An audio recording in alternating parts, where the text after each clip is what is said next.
Really enjoying the class, by the way. Wonderful to hear. It's always good to know that it's being well received. It's been a little bit of an off month for me personally, but just keeping up with everything. But good that it's not affecting your impression too badly. No, actually, no impact at all on our side, I think, and especially for me. But it's been good. I've been cruising along and just trying to stay ahead, but really enjoying it. So thank you so much. No, thank you. That's very reassuring. So, but we are kind of winding down now, of course, and probably from past classes that week 4 is usually taken up with review and reflection and kind of bringing all the pieces together. So that's really what we're doing. As far as announcements, I'm catching up now and have started looking at the week 3 projects. And hopefully we'll have those finished up tonight once we get through here. I'm going to get back on top of that and have feedback for you going into the final project. Other than that, I think we're on schedule. Be sure to take a look at the professionalism assignment. There is a video involved in that, a reflection video. So occasionally that's easy to overlook. So don't miss that. And if I don't hear from you or from the rest of the class, hope you have a wonderful Thanksgiving next week. Yeah, you too, certainly. Thank you very much. I am curious. During this session, will you be showing any final projects as examples? Yeah, sure will. In fact, Oh, that's cool. really the focus of this presentation is just preparing for that last project and showing how it all comes together. Awesome. That's great. I look forward to that. Sure. And this first one I'm going to start with is the one I showed in week 1, just to revisit this one because it's a really good example to look at.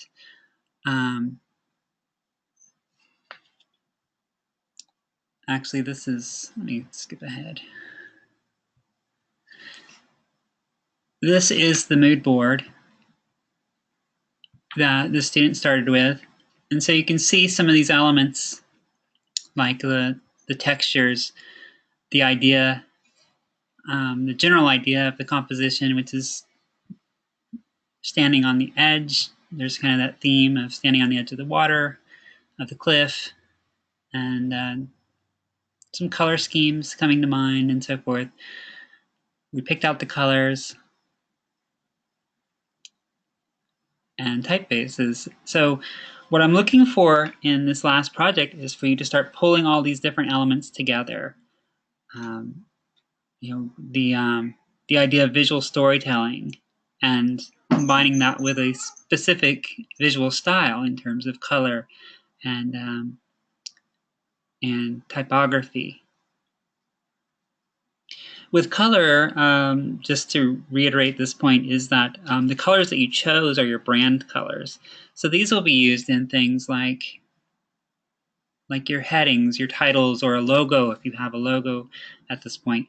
But really, especially in your titles, headings, any kind of graphic elements that you add to an image that help identify your personal brand. The colors that are in the image themselves, it can be anything, whatever is in that image. But you can also manipulate that since now you have some experience doing some color editing. So if you wanted to take the photo that you're working with and modify it so that it changes the focal point using like an accent color or changes the overall mood, shifting it from warm colors to more cool colors, something along those lines, you now have that ability to do that as well. So this is the final project for this student's mood board or uh, visual mission statement project. And you can see, if I go back, where all these colors, the sort of don't know if that would be magenta, kind of a magenta-ish color, along with a pale blue and a dark blue and gray, have all manifested themselves in this final design. There's that wine color, the deep blue. The gray is more kind of present in the gray, and the pale blue are more present in the image itself, but still represented there. And the use of the typefaces. We selected typefaces that were for headings and body text, which would be more relevant for a document like a website or a formal business document or something along those lines.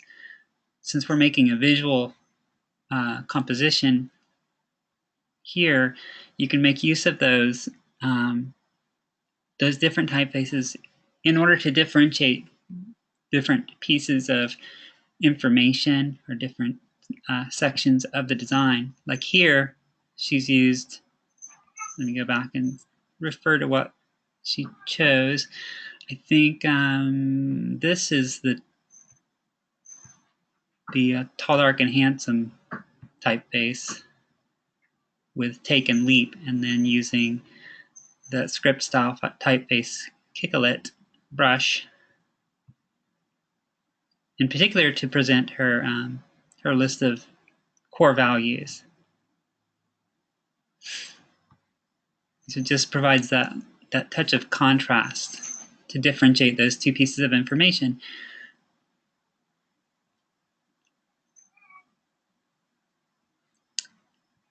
Is there is it too like so if I get down the road with my final draft or my final version here, Mm-hmm. my design draft, is it too late to go back and change fonts or make some changes, or is that acceptable? No, you can still make changes to your mood board. Um, it's a little late in the game, but from a learning standpoint, yeah, it's perfectly fine to make changes to your mood board. If this was a real world project that you're working on with a client, then they might object to you changing things this late in the game, but for our purposes, that's fine. Got it. Yep, and just let me know if you do that, if you want me to revisit any portion of your mood board, and I'll take a look and see how it's changed.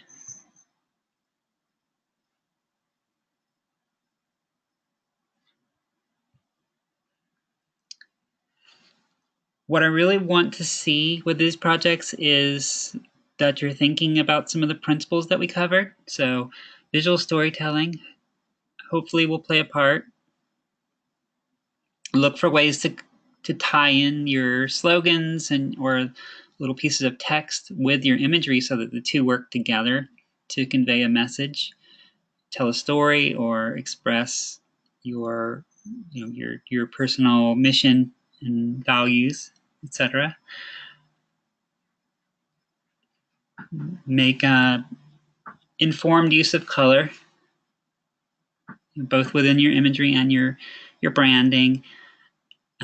Apply those typefaces. I'll be giving some feedback on typefaces tonight on those projects, and if you need to make adjustments, go ahead and do that at this point.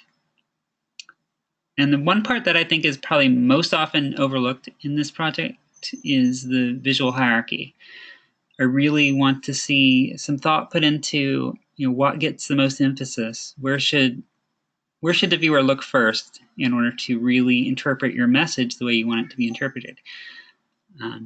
You can do that through making some things larger versus smaller, using color to emphasize specific focal points, or even more creative techniques like having the lines within the image point to a certain point, things along those lines. But really put some thought into that, and use your Photoshop skills to make that happen.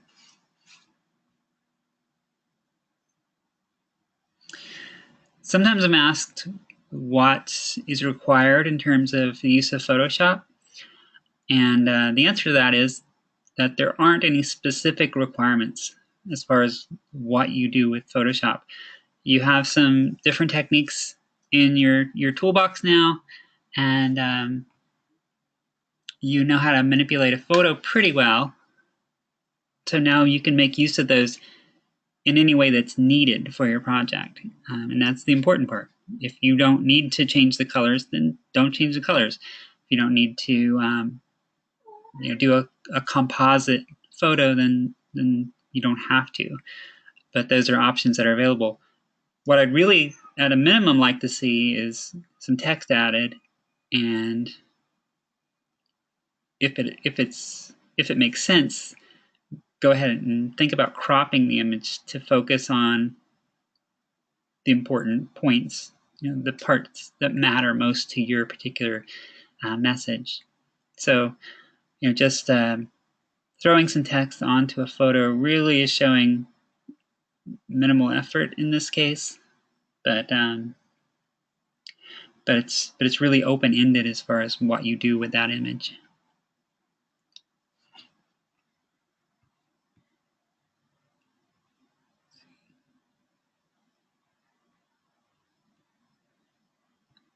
We didn't really have a practice activity that involved removing unwanted or distracting parts of an image, but that was covered in the Linda lesson. So if you did get into um, that part of the lesson, then that's something you could also think about doing. And that's just ways of editing out something like a building or a tree or something that just is unnecessary for your goals.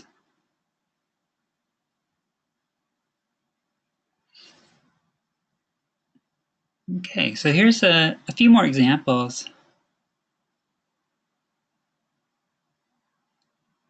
just to give some ideas.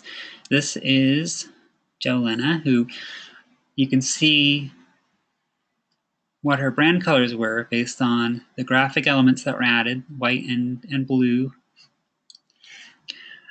She's done some photo compositing by putting herself into the photo with the city skyline behind her, and notice that she's kind of toned down the city by dropping the contrast on that photo so that it becomes almost like a watermark. And that's a way of her controlling the focal point. By making that a little less intense, brings her portrait into the foreground, as well as the identifier on the right.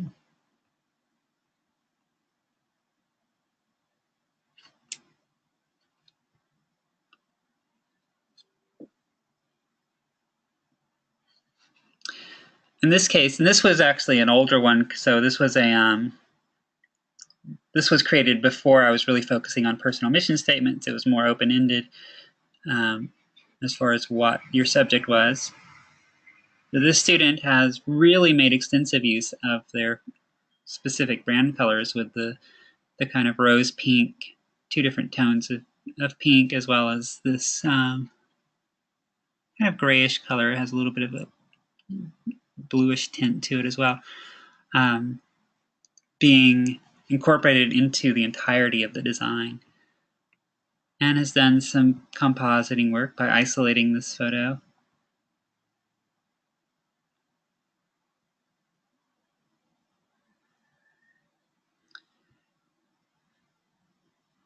If I was to offer a critique of this one thing I would point out is that the order of the text could be a little bit counterintuitive. It is intended to read stop media influence. You are not what they say you are, but if you're reading from top to bottom, it comes out quite different. So you might make sure that separation is more clear, which is done through the use of different styles of text and font colors.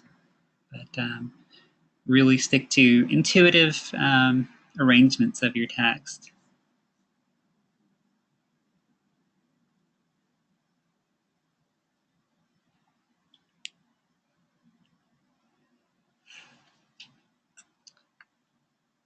And this guy has taken a much more abstract art style approach to the design. The The brand colors here are, again, intrinsically incorporated into the design with the kind of complementary red and green, or kind of orange, red, and teal. Really drastically manipulated colors to where it looks kind of surreal, um, heavily distorted images of fireworks going off. At least I'm pretty sure that's what that started off as. And really subtle images of different icons, a camera, a book, music notes, a guitar, and I'm not sure what this teddy bear is doing right here, but they're kind of subtle symbols of the core interests and focus in terms of their career or their personal interests.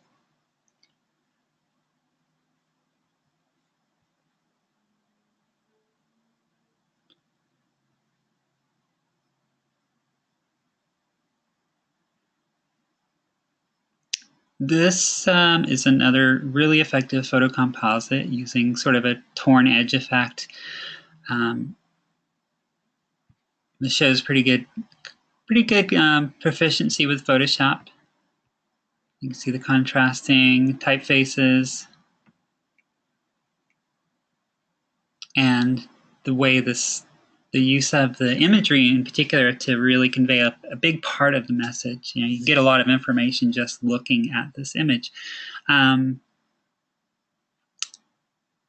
I would say the one suggestion I would have had for this particular image would be to flip it so that it goes from left to right, because that's how we tend to think chronologically of in order from moving from left to right. So if we wanted to convey the idea of going from this unfortunate and abused state to a rising from the ashes and becoming healthy again, then that would be the order that we would interpret that.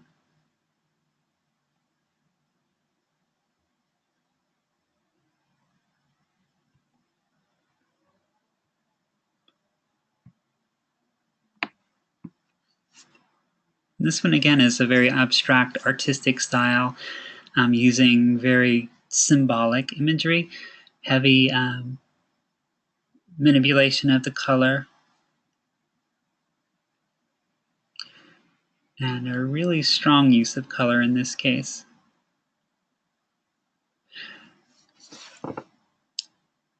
And I do want to emphasize that I don't expect anybody to be graphic artists at this point, since for many of you this is the first time using Photoshop and may not have an artistic background. Some people do, and they can do really cool stuff, and others are really just learning. So I'm not looking for artistry necessarily, just evidence that you have really picked up the ideas that we've been covering this month.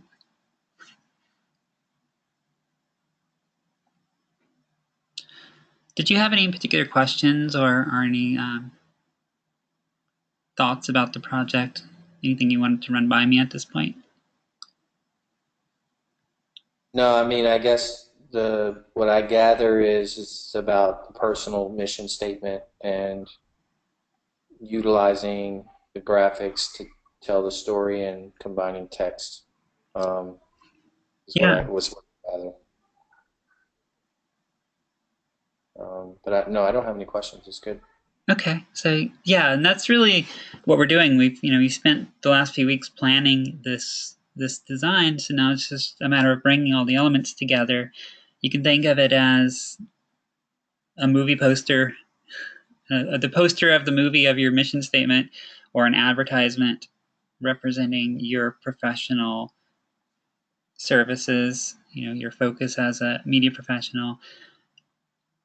It really comes down to what the focus of your mission statement is, to determine where that focus goes. It could be something very personal. It could also be, like the example here, it's something that is very, very focused on career and profession.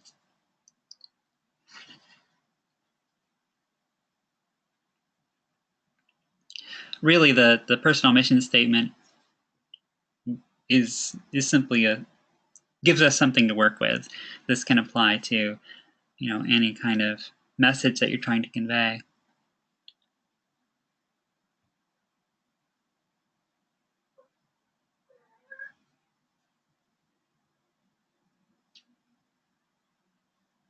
Um, so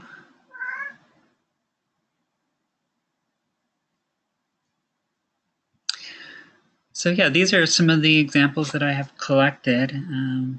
Always looking for additional ones that I can show, but I think these give a pretty good overview.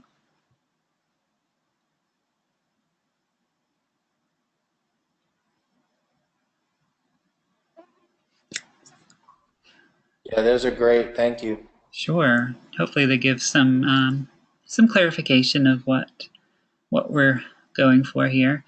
Um,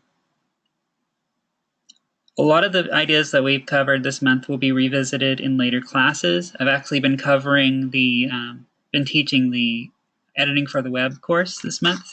It's my first time um, leading that course, and I'm seeing so many parallels. And in fact, a lot of personal branding goes into that one as well. So much of what you're doing now is setting a foundation for that course, for the graphic design course, and a few others, including things like digital video, because this stuff is really very neutral in terms of the media it applies to. But it wouldn't be a bad idea to hang on to this mood board as well, because you will be doing some personal branding stuff in those later courses. And if you're pleased with the decisions that you made at this point, you can refer back to that and make use of these colors and typefaces and ideas.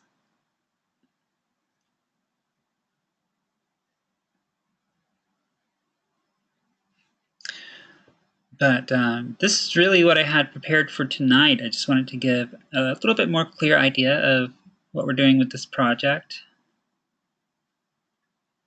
Great. It was very helpful. Thank you very much. Sure, thank you. Appreciate it. No, thank you for taking the time to join me tonight. And it's Thanks. been good working Thanks. with you. Hope you have a great Thanksgiving. Thanks, and you too. Take care. Okay, bye bye.